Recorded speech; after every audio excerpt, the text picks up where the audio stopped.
Hey guys, it's Harrison alongside Josh. Welcome back to the Awkward Sports Podcast, and we're talking football today. Josh, I just want to start off with something that I saw on Twitter. It literally just came up as we were getting ready to have this episode. It's from the last few hours.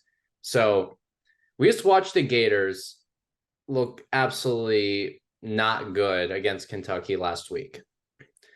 One of their recruits just tweeted this, and it just shows the power that Billy Napier has to get recruits. From Adarius Hayes, four-star recruit, middle linebacker out of Largo, Florida. I will be in Miami this weekend to watch a free football game and experience this once-in-a-lifetime opportunity because tomorrow is not promised. And I'm still locked in with the Gators. Tomorrow's never promised when you're a Gator fan, right? No, I mean, you're always looking towards tomorrow. It's one of those things. For Obviously, the Gators, you have no choice.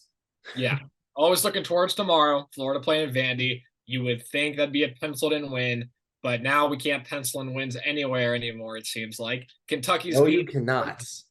Florida 3 years in a row. So, I mean, you look at these teams, Florida obviously being at home, you'd like to think they'd win because Billy Napier is winning at home. Then again, the swamp is powerful. You can win at home. They got a good home field advantage. Okay, and I know they lost to Vanderbilt last week. I think just because it is at home, they're going to win this game. Let's see. Billy Napier's only losses in the swamp. One of them will probably be Florida State later. He's I believe 6-2 now in the swamp.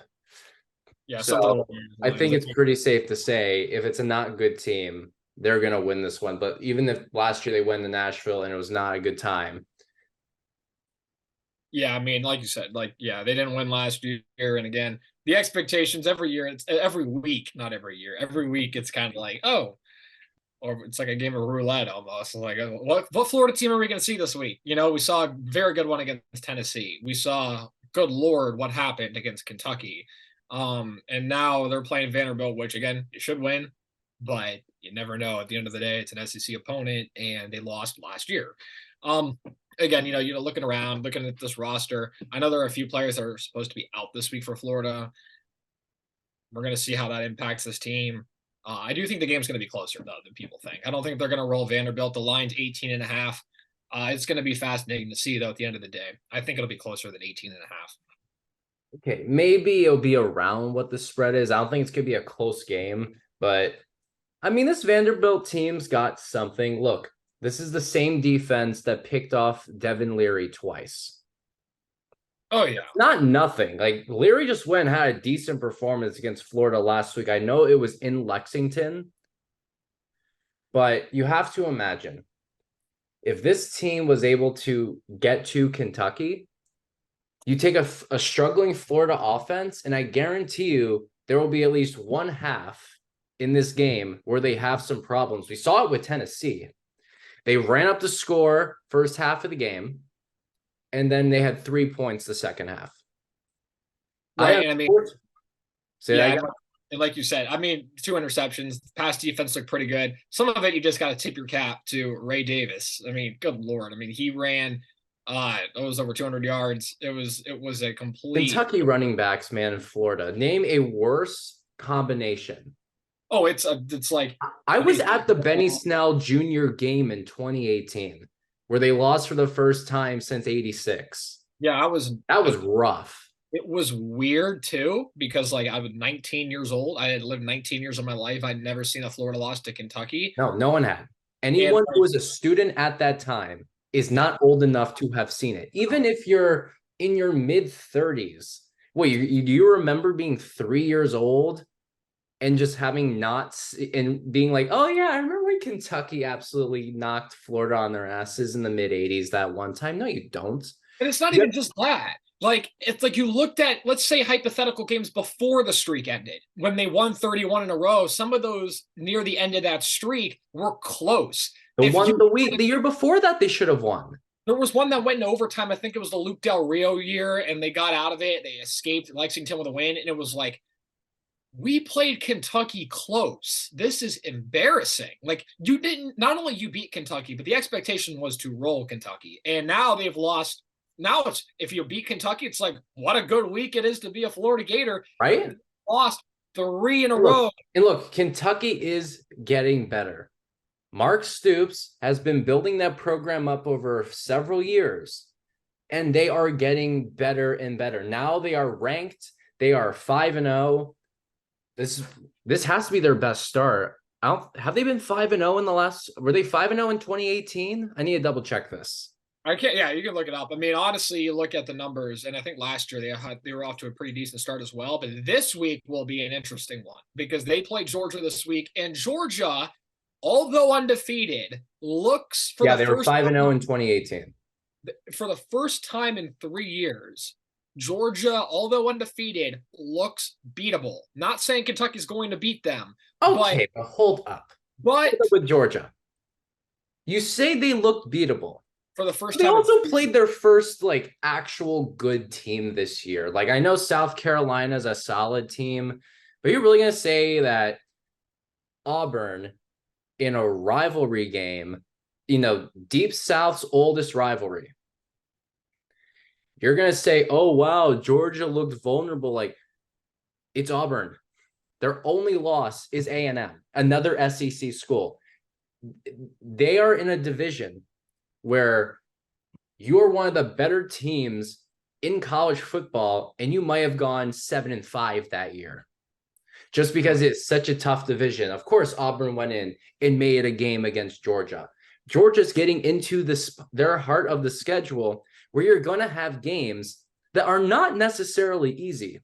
Like, yes, you will come out with a win, but you're not going to steamroll every single opponent. It's just not going to happen. I know they lost some. To my point, what I'm saying, sorry to cut you off.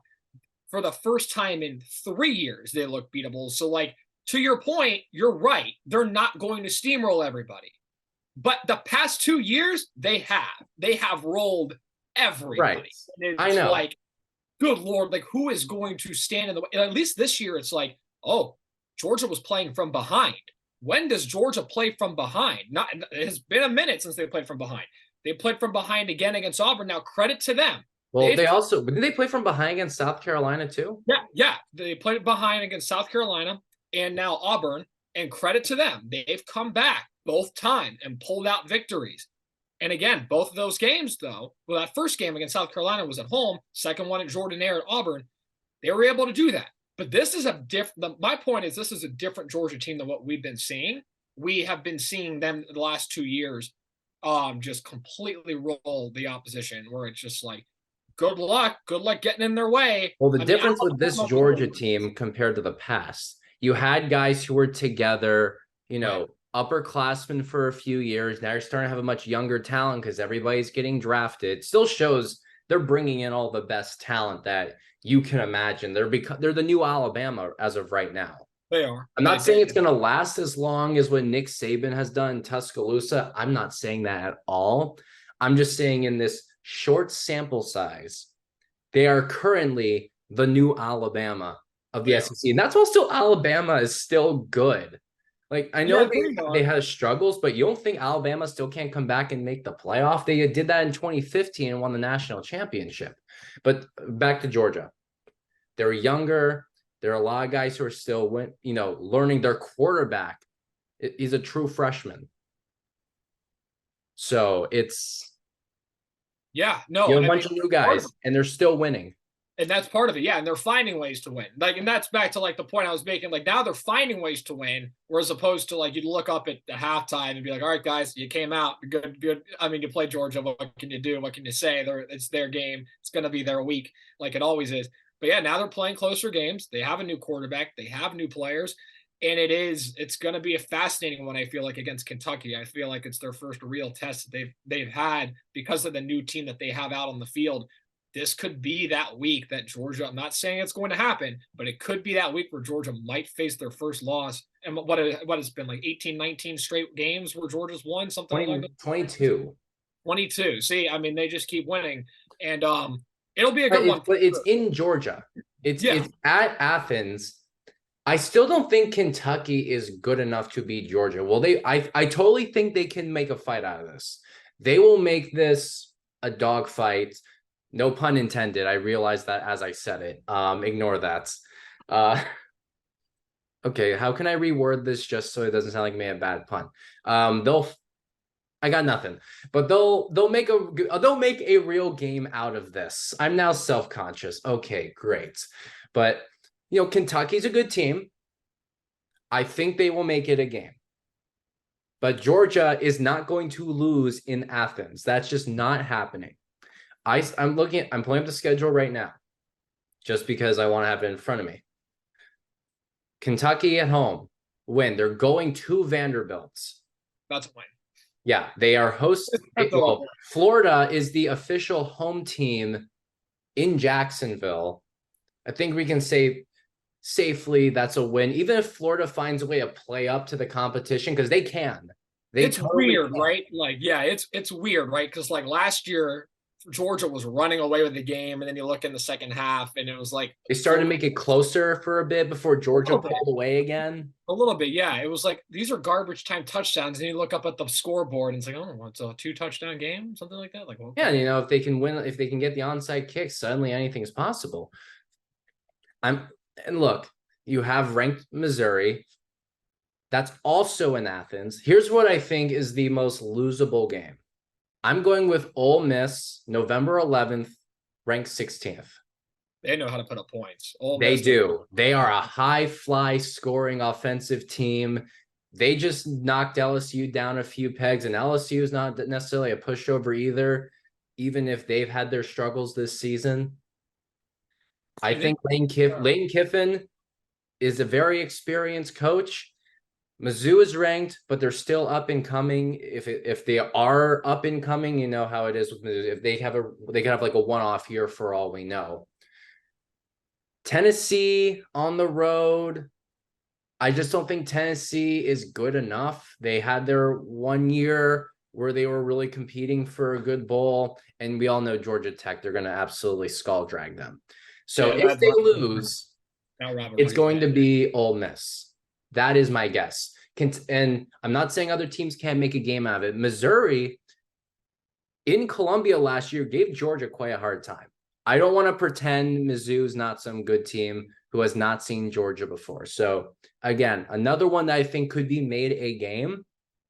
And there's nothing wrong with these being games, by the way. These are in-conference matchups, in some cases, intra-division games where someone is trying to play to be in the SEC championship. You should be giving Georgia your best game. Nick Saban said this was a year or two ago. Of course, Alabama's always going to get everyone's best game. Georgia's going to get everyone's best game because that's the game where everyone just wants to at least show that they can show up. Yeah, I think you made a good point. And obviously, you touched on Ole Miss. They're scoring a bunch of points, and they went up against LSU, and they dropped 55 on LSU. Obviously, LSU under Brian Kelly now is different from what the LSU teams have been in the past with Nick Saban and Les Miles, more defensive-minded head coaches. They swapped those guys out with an offensive-minded coach, and Orgeron was more of a defensive guy as well. And you look at this team, yeah, they don't have – good Lord, LSU doesn't have a defense. But they know how to put up points with Jaden Daniels at quarterback. They got good playmakers. They always bring those guys in, especially in Louisiana. They keep those guys in state. They do a fantastic job of that. I did want to pivot over. I am noticing you are wearing a throwback jersey today, and obviously, yes, I am. A lot of gem throwbacks. Mike Evans, creamsicle jersey, looking sharp, bud. Thank you. This is my pay Mike Evans jersey. Man. That's my little hint, nudge. Can we get you to the front office to do that like tomorrow? It would be great, right? Just if it would seriously be a cry and shame. Like, I know we talked about this several weeks ago in a previous episode, but you need to have this future Hall of Famer retire as a Buck. Oh, yeah. I know they've had a bunch of players on defense play their full careers. I know Mike Allstott did technically play his full career with the Bucks, but it came down to injuries that it was cut short in the last few years where he was definitely no longer himself. But best offensive player in team history. Oh, yeah. If anything, just like not even close. Not even close. Not even. Allstott would agree he is number two. Allstott would be. He would probably be the first to say it too. I mean, Of course he would be. it's one of those things. So the Bucks are 3-1. I mean, I can't say that I thought they'd start out 3-1. And what do Did they anybody? get? What do they get as their reward for being 3-1? An early bye week, which means that cuts the momentum right before they play the Lions. And that's going to be, oh, good gracious, that's going to be a tough one. I mean, I know they're at home. I know they're at home against Detroit, but Detroit, like I said, after we talked about, they played well on the road. They have played very well on the road, and they did not just beat teams on the road; they beat good teams on the road. Like they're not like it's different. It's one thing to be good on the road, like oh, okay, you went into Arizona and got a win, and you went into Los Angeles and you played the Rams and you got a win without Cooper Kupp or whatever. No. They're beating Kansas City on the road. They beat Green Bay in Lambeau. I don't care if Green Bay doesn't have Aaron Rodgers anymore. Jordan Love looked great this year. He's playing great. Yeah. And it's Lambeau Field, one of the hardest home field advantages in professional football. Then, I don't care if it's September either. Yeah. If who knows? Maybe if it's December, Detroit might have a harder time. The last few years in the playoffs, teams are starting to win on the road in Lambeau. Ask the 49ers, ask the Buccaneers. Yeah. Both of those happened. But in general, based on the law of large numbers, if you go later in the year, there's a chance the Lions might not have pulled out a win there. But still, you think that home crowd's not the same energy. It's always different. Like you said, the best home field advantage in pro football, arguably. But also think about what you just said, right? Like maybe if it was in December, they had like, what are we talking about here with hypotheticals of Detroit losing? Detroit losing was never a hypothetical. It was Detroit loses every week, and that's football. Well, now they're not good. Even that, usually it's sometimes they are the 9-7 team that gets a wild card, doesn't win the playoff game because they have one playoff win since President Kennedy was assassinated. That's an actual statistic. But, sometimes this is the team that goes and picks up, let's say, typically, those couple easy wins at home. Then their weaknesses are shown when they play a good team on the road. No, you're right. They're going out there. And we're thinking of hypotheticals in which a team that is lesser than them could have won. That's how things have changed. Dan Campbell has done a great job.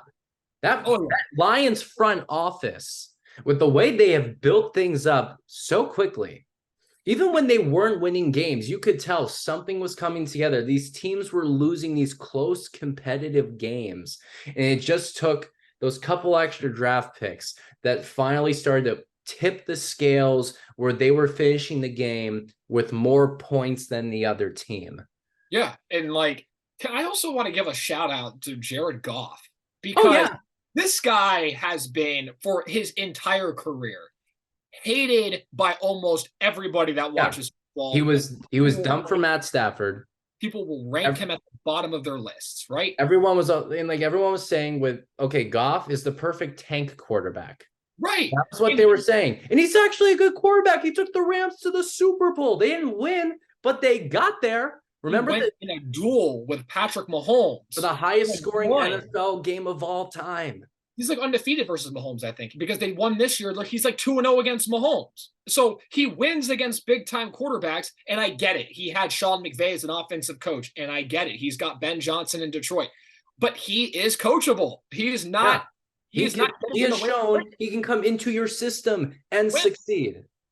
And that's something I just feel like I had to touch on because he gets so much hate. And yes, I get it. Part of it comes with being a number one overall pick.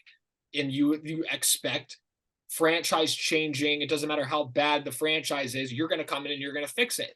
Maybe he's not that type of guy, but he's certainly somebody who can win in a system because he's gotten to the Super Bowl, like you mentioned, and he's winning big games. Pivoting and still staying in the NFC North. Obviously, we had the Thursday night game last night, Bears, Commanders. Oh, my God. That's a game that you would think the Commanders came into that game at home thinking that they were just going to be given the win. They were thinking, they played like they thought they were just going to win. And Oh, right. Yeah. Chicago actually said, no, we have a game plan. Yeah, and they did, and I think obviously they were fired up, obviously because of the now late Dick Butkus Hall of Fame linebacker is no longer with us. He was one of the best to ever play this game, and obviously something like that happens, the whole team rallies around it. He was Mr. Chicago. He was somebody that a lot of these players, whether being on the Bears or not on the Bears, looked up to, or even their parents looked up to too. So it's like they were fired up. They had been on this ridiculous losing streak. And I get it. Justin Fields hasn't been great since he's come into the league, and he's had some highlight moments, and he hasn't been winning a bunch of games, but he looked pretty good last night. And He did. DJ Moore looked phenomenal last night, over 200 yards receiving. Absolutely incredible. And the Bears, but again, like you said, the Commanders thought that they were going to be given a win based on, oh, Chicago's they're not going to be ready to go. They got number 1 pick, and they got the Panthers pick, which is probably going to be number 2 or 3. So they're looking at stacking draft picks, which I don't think has ever been done in NFL, being that one team picking first and second in the NFL draft. But that's a bad look for the Commanders at home. It's not like they were at Soldier Field. That's a bad look. No, I mean, not that any of us thought the Commanders were like a legitimate team, but to go out there and lose by 20 points to a team that is 0-4, it's just bad. Oh, and while we're still on the Bears, Chase Claypool to the Dolphins. Didn't they just get him less than a calendar year ago, and now he's already heading to South Florida? It was a mess. I mean, listening to some post-game pressers, I have listened to 2 more post-game pressers this year than I usually do. So there have been a ton of questions about Claypool even being there. There was one post-game presser, I think it was last week, where they were talking to Eberflus about Claypool being absent, and they said what he said at the podium wasn't true, that he was voluntarily not here or something. They sent him home instead. Whatever the case may be, it wasn't working.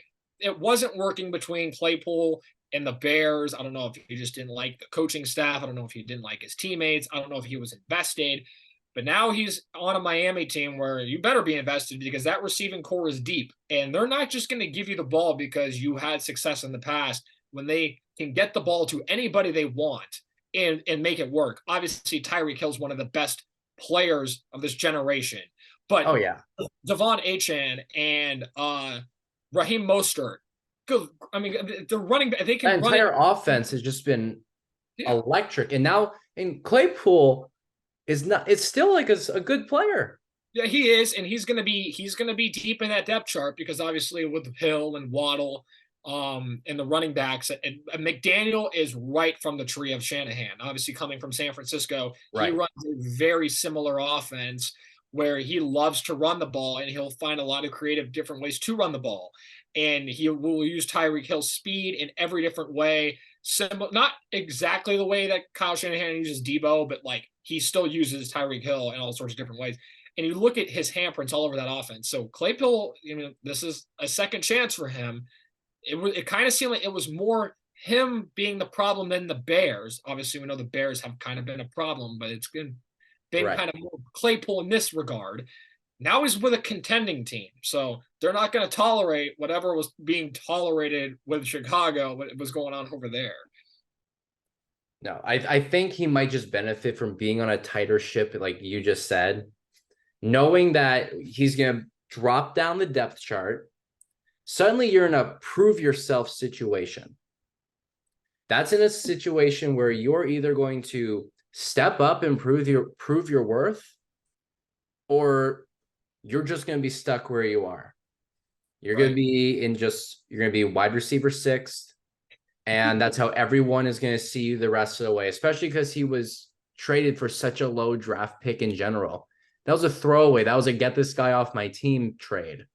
I don't think he's rosterable in fantasy, right? I can't imagine if you had a fantasy team, you roster him. I wouldn't think so. Even like if he'll get a few looks, but even he makes a couple catches for X number of yards. Was that like 5 points?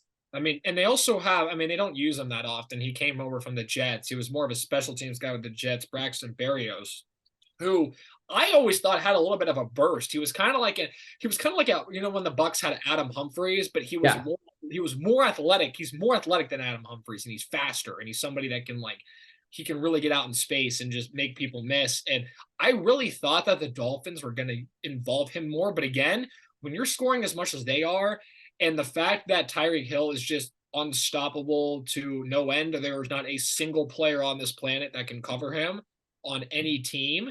Unless you're Antoine Winfield in the Super Bowl. Yeah. I will say that every episode because I feel obligated to. Hey, it's something.